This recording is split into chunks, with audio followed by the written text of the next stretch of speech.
I'm going to start an argument here and see if I can prove this position to be right.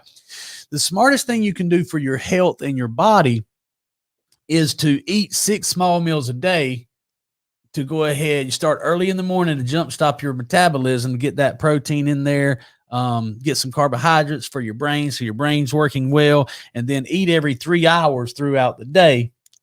Eat some high protein, okay, low carbohydrates, high protein, lean protein. And that's going to allow me to, it's going to boost my metabolism, and it's going to allow me to cut fat. And if I work out properly, add some muscle. All right. Well, then, where do we start? So let's just go back to the beginning, right? In the beginning, there was man. Well, and honestly, dude, let's go back to evolution from an aspect of evolution. Human beings have convinced ourselves that 3 meals a day, eating all the time, is normal. Mm-hmm. Are you kidding me? Go back even in our evolutionary, and people think evolution-wise 2,000 years is a long time. Oh my gosh, no, that's basically a speck in the history time. So if we go back to the early beginnings of humans, and I'm not going to make that debate now. Obviously, I'm a religious man and I believe certain things, but let's go back to early humans. You believe in science too, though. Yeah, There's exactly, no problem with exactly. that. The two, and for some reason, we've convinced the whole world that the two can't exist together, and I think they actually explain each other. But go back to early human. Early human.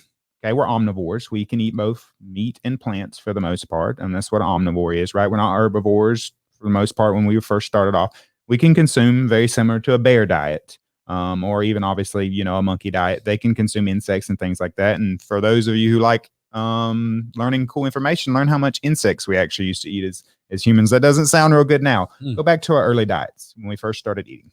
We would eat when we had the opportunity known as a feast.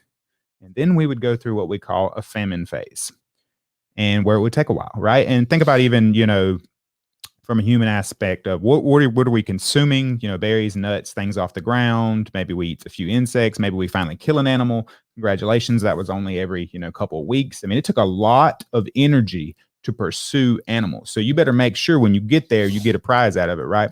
But that took a while. And so evolutionary wise, our bodies are adapted to go through feasts and famines. When we use the word fasting, people shrivel, right? They shrivel and freak out and think, oh my gosh, this is the end of the world. How dare you tell me not to eat?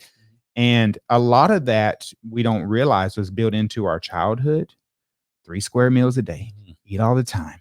Breakfast is the most important meal of the day. When you probably published most of that information or those videos, I imagine it had a lot to do with the cereal companies and your breakfast countries, your Pop-Tart people who were like, hey, you need to eat breakfast. Well, most of us want convenience because we're on the way to work. So we get something quick. We don't actually meal prep or cook like we do at lunch a lot of time or dinner. We want the quick access stuff for breakfast because we're on the go.